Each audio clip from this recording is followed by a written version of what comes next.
In 1899, a federal inspector named Harlan Croft arrived in the town of Waukesha, Wisconsin, with a set of steel tools, a government order, and instructions he was not permitted to discuss publicly. Within 3 days, 4 of the town's most productive artesian wells had been capped, permanently.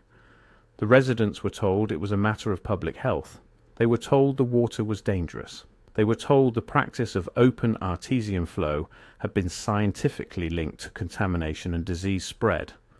Not one resident was shown any such scientific study, because none existed. Waukesha was not an isolated case.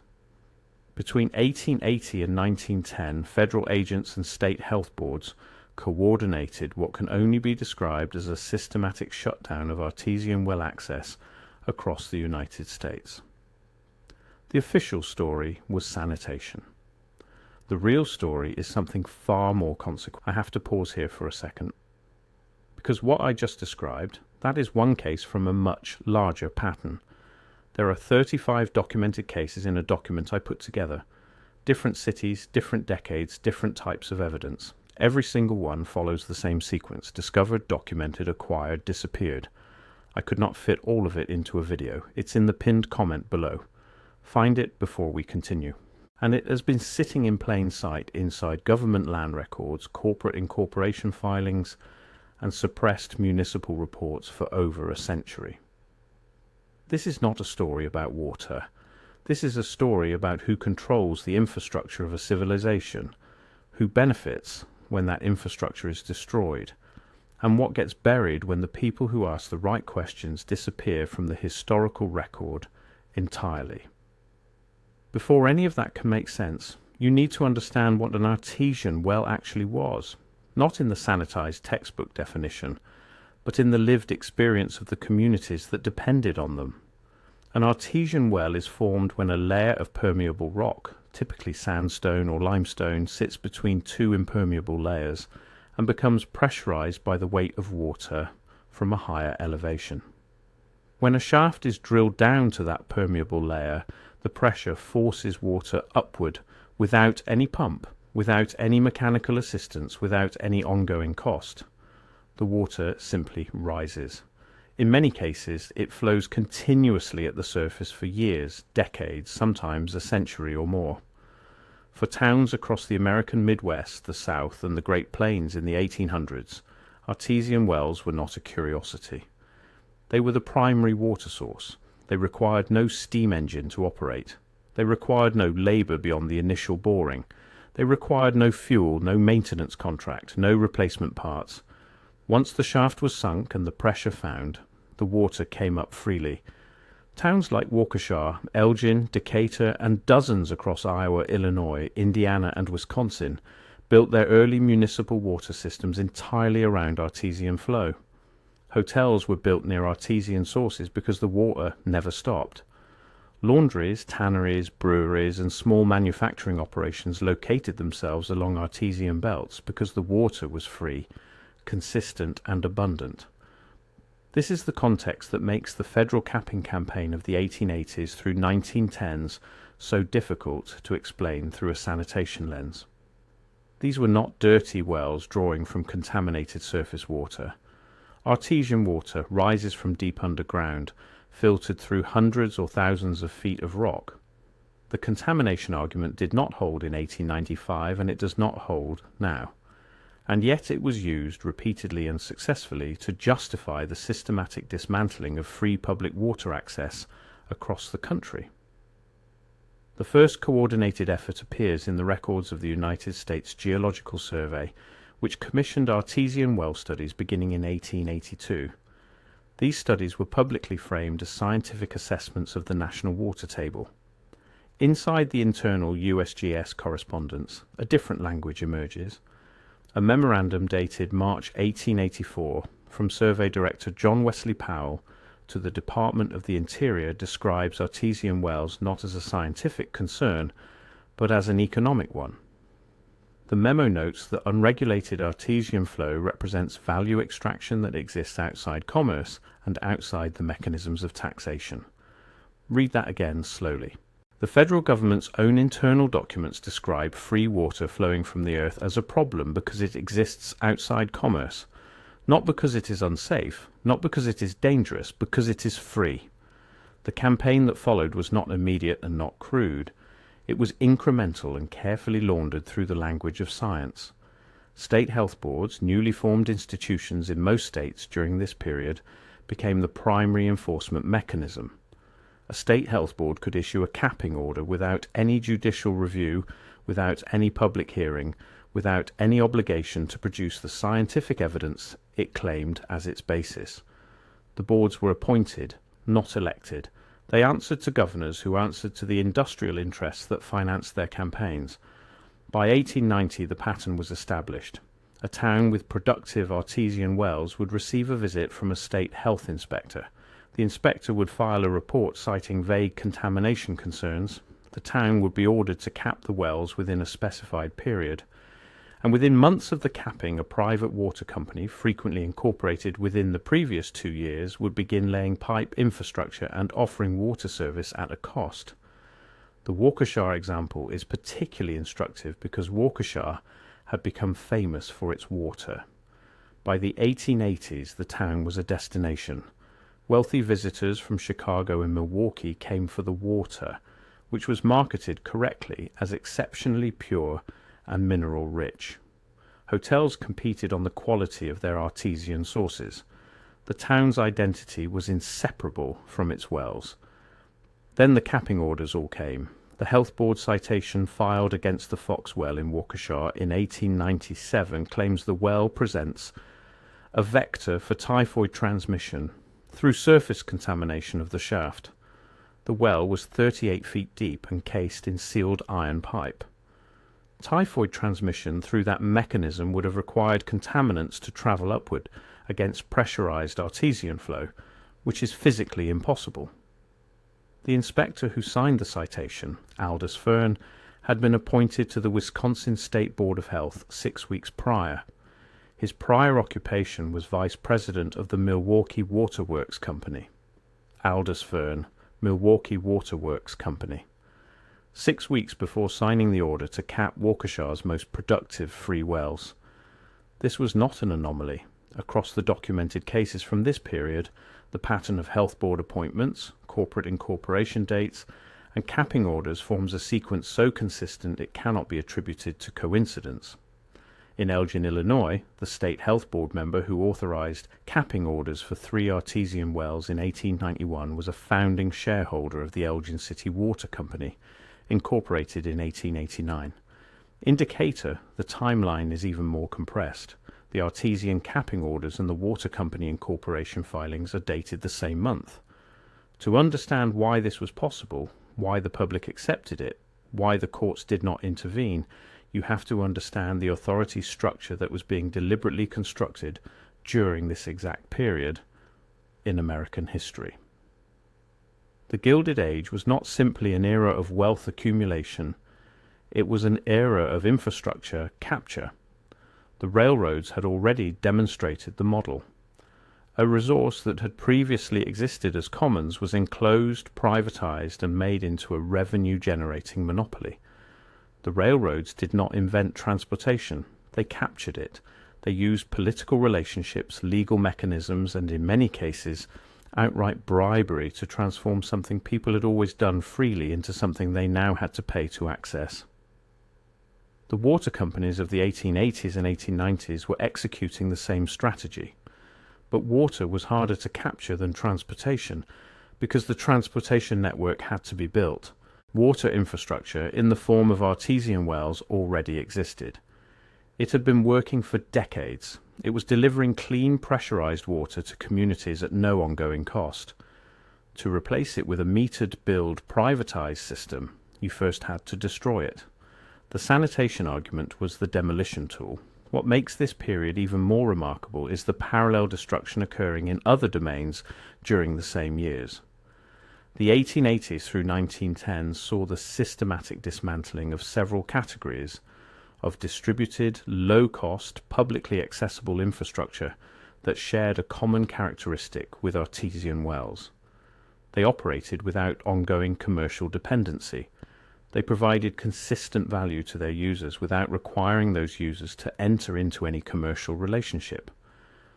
The suppression of steam-powered small manufacturing in favor of centralized electrical grid dependency belongs to the same historical moment. The transformation of the American medical system through the Flexner Report of 1910 and the subsequent closure of small independent medical schools belongs to the same historical moment. The enclosure of common grazing lands and the criminalization of subsistence farming in certain contexts belongs to the same historical moment. These were not separate developments. They were expressions of a single organizing principle, the elimination of self-sufficiency as a viable mode of existence for the American working class, and the substitution of commercial dependency in its place. Artesian wells were one node in a much larger network of pre-commercial infrastructure that was being systematically removed. To make this argument credible, it is necessary to engage with what the orthodox historical account actually says, and why that account is insufficient. The standard history of water infrastructure in the United States acknowledges the construction of municipal water systems in the late 19th century and frames this as a public health achievement. Cities like Chicago, Philadelphia, and New York did face genuine waterborne disease crises during the mid-1800s, largely because of surface water contamination from industrial and human waste. The development of filtration technology and pressurized municipal distribution was a real advance in those specific contexts, but the standard history does almost nothing to account for the fate of artesian systems in communities without surface water contamination problems.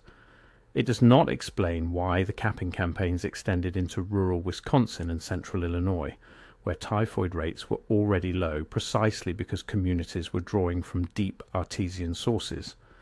It does not explain the timing correlation between corporate incorporation and municipal capping orders. It does not explain the career histories of the health board officials who signed the orders. The standard history simply does not go there, and when researchers have attempted to go there, the archival record presents specific and peculiar gaps. A researcher named Dorothy Vance, working at the University of Wisconsin in the 1960s, spent 4 years attempting to reconstruct the full record of artesian well capping orders in Wisconsin between 1880 and 1915. Her project was supported initially by a small university grant.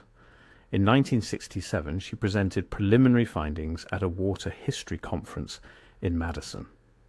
The presentation documented the timing correlations between health board appointments and corporate filings with enough specificity that several attendees asked pointed questions about the sourcing of the inspector appointment records. Dorothy Vance's project lost its funding the following semester. The university administration cited budget constraints. The partial manuscript she had assembled, according to colleagues who saw it, contained appendices cross-referencing health board member names against corporate shareholder lists drawn from state incorporation records. That manuscript has not been located in any archive, personal collection, or historical repository. Vance left academic research in 1969 and did not publish on the subject again. This is not offered as proof of deliberate suppression. It is offered as one data point in a pattern that appears with enough regularity to be significant. Academic careers that follow the artesian well capping question into its economic dimensions tend to terminate. Before I go further, that document in the pinned comment. If you have not found it yet, go there now, because everything I cover in these videos is one piece of a pattern that only becomes visible when you see all 35 cases together. The document shows you the full pattern. What I can show you here is the surface. What is down there is everything underneath it. Pinned comment, now, then come back. Projects that stay within the sanitation frame receive funding and publication. Projects that pursue the corporate capture frame do not. The economic stakes make the motive clear enough without requiring any conspiratorial architecture. The municipal water market that developed in the United States between 1890 and 1930 was enormous. By 1920, private water companies served the majority of American cities with populations over 10,000. the infrastructure capital deployed, the annual billing revenue, the political influence derived from controlling a resource that every human being requires to survive. These were extraordinary sources of wealth and power. That wealth and power had a beginning. It began with the elimination of the thing that made privatized water unnecessary. It began with the wells. There is a second dimension to this story that is less frequently examined, and it concerns not just the economic logic of the capping campaigns, but the physical nature of what was being capped and what that suggests about prior knowledge of the Artesian system. The Artesian belts of the American Midwest follow geological formations that are, in several cases, remarkably consistent in depth, pressure and water quality across distances of hundreds of miles. The Cambrian sandstone aquifer that feeds artesian wells across much of Wisconsin, northern Illinois and Minnesota is a formation that geologists in the 1880s were only beginning to map. The USGS artesian well studies of the 1880s were the first systematic attempt to understand the extent and behavior of these formations, but communities drawing from these formations for decades, in some cases since the 1840s, demonstrated a practical knowledge of the Artesian system that exceeded what the USGS surveys would have predicted. Towns settled for 30 years had already identified optimal boring depths, the highest pressure zones, and the most productive lateral corridors beneath them. This knowledge was not written down in any geological treatise. It existed as community knowledge, the accumulated practical wisdom of well borers and engineers who had spent careers working within the system. When the capping campaigns proceeded, that practical knowledge was not simply inconvenienced, it was actively suppressed. Capping orders in most jurisdictions applied not just to existing wells but to the boring of new artesian wells in designated zones. Municipalities were prohibited from accessing the formations they had relied upon for generations. In several documented cases, the prohibition extended to private landowners who had existing artesian wells on their property and wished to maintain them. The physical and legal suppression was total. You could not use what was beneath your own land if it was classified as a regulated artesian zone by the State Health Board. The water remained. The earth retained it. The pressure held for decades after the shafts were sealed. In some locations, artesian pressure has been measured in the 20th century at levels sufficient to support surface flow. The water never stopped. The access was simply made illegal. Consider what this means in structural terms.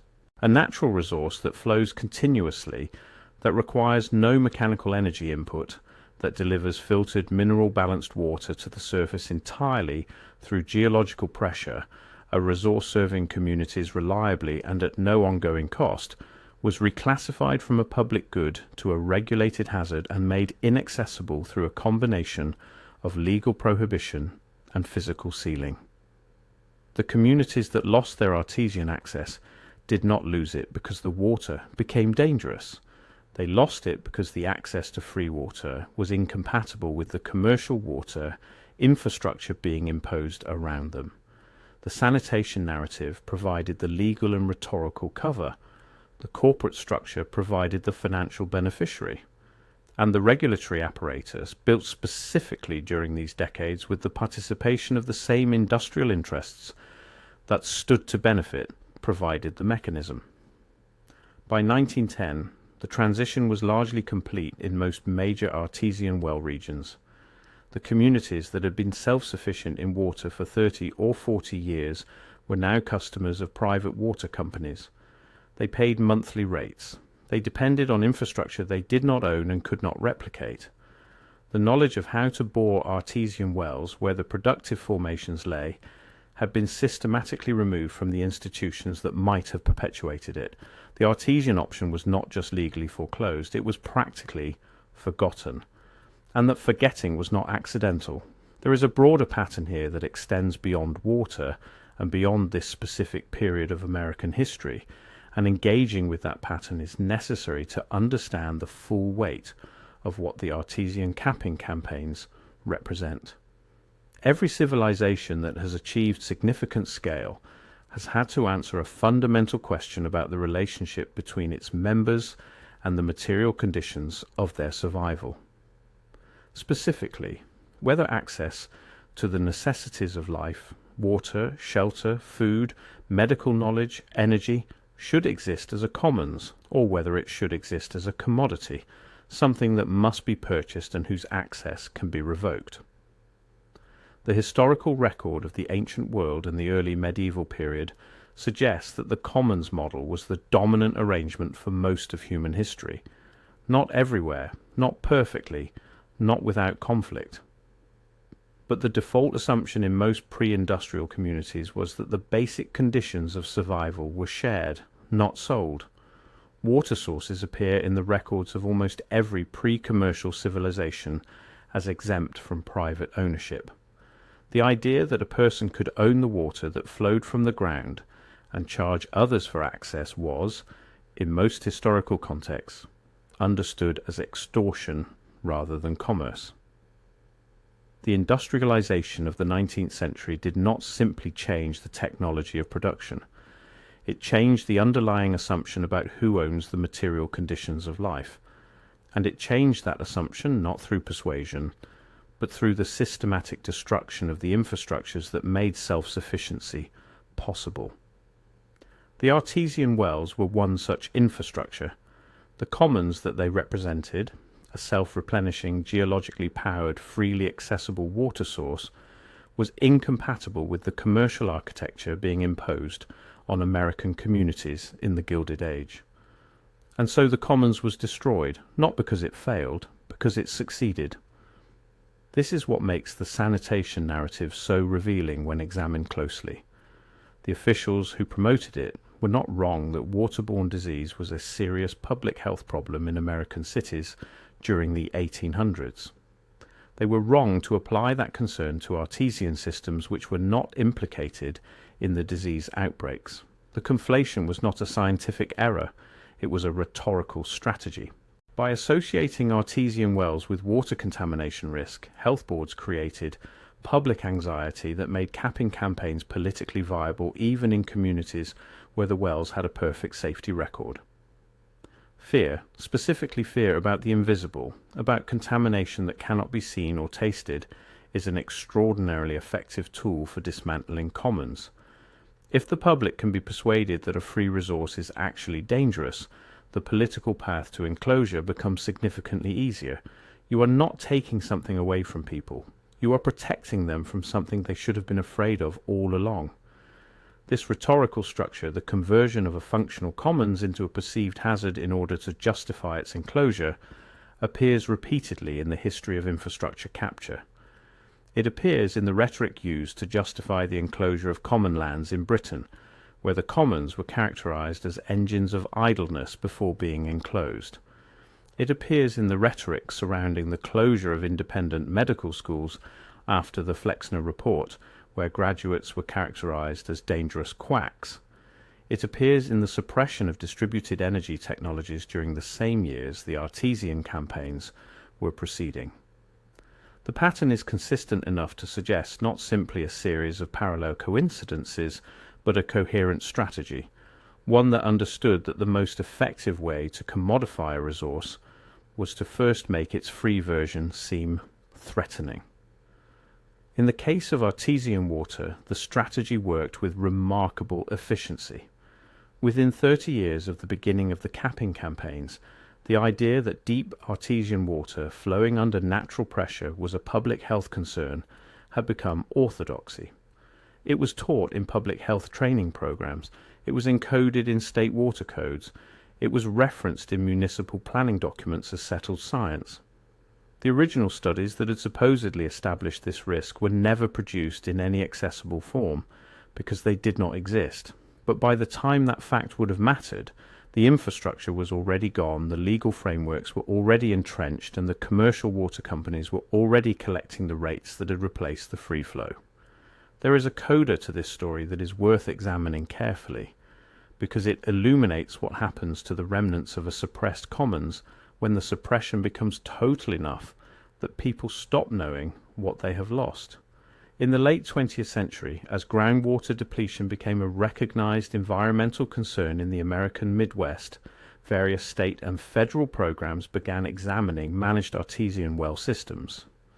These programs encountered something unexpected. In regions where artesian formations had been capped a century earlier, the geological pressure had not dissipated. The formations were still charged, the water was still there.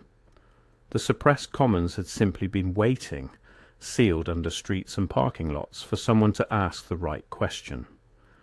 Some communities, in investigating these formations, found that the water quality remained exceptional.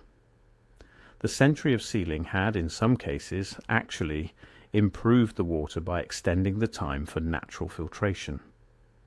The very quality that had made artesian water the preferred source in the 1860s and 1870s had been preserved beneath the surface through a century of enforced inaccessibility. The irony is almost unbearable. The commons that had been destroyed in the name of public health was, in some locations, discovered to be in better condition than the treated municipal water that had replaced it. What was not recovered, and what cannot be recovered from geological surveys alone, is the community knowledge of the system. The practical understanding of artesian formations, the expertise in boring and maintenance accumulated through generations, is gone. The records that would have preserved it were not maintained because the institutions were dismantled along with the wells. The well borers retired and died without apprentices because the legal framework had eliminated the need for their craft. The technical surveys that continued did not serve ordinary community use. The destruction of a commons is never just physical, it is epistemic. When the shared infrastructure goes, the shared knowledge of how to use it goes with it.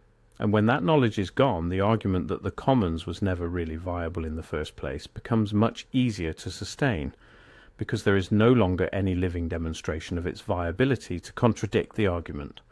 What remains visible, if you know where to look, is the shape of what was removed. The capped shafts still exist in the records. The corporate incorporation filings still exist in the state archives. The health board appointment rosters still exist with their suggestive career histories in the institutional records of the boards themselves. The timing correlations are not hidden. They are simply unexamined because the questions that would lead someone to examine them have been successfully characterized as questions not worth asking. The history of the artesian well capping campaigns is not a secret.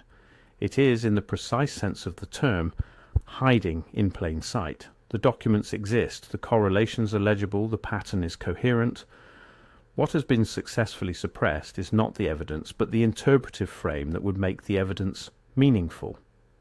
That frame is the recognition that free public infrastructure that works, that delivers consistent value at no ongoing cost, is not a default condition of modern life. It is an achievement that has to be defended against the specific interest of those who profit from its destruction.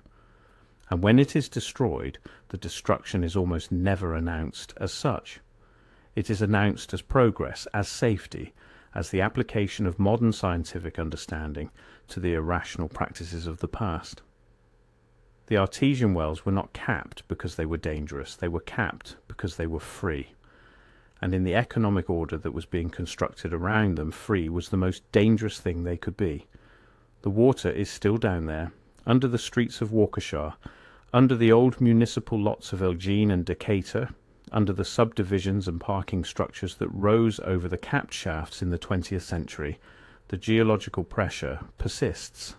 The aquifer is still charged. The water is still moving through its ancient channels, filtered through rock that has been filtering water since before any human hand touched it. It is waiting, as commons wait, for a generation that remembers what it means to have something that is simply, without negotiation or monthly billing or regulatory permission, yours. The question is whether that generation arrives before the memory of what a commons even is has been fully extinguished. Because the artesian wells were not the last commons to be destroyed in the name of sanitation, safety, or science. The campaign to convert what is free into what is sold is not a 19th century story. It is an ongoing one, using the same tools, the same language, and the same confidence that the people being dispossessed will not recognise the architecture of what is being done to them until the wells are already capped. That is the real reason the wells were sealed.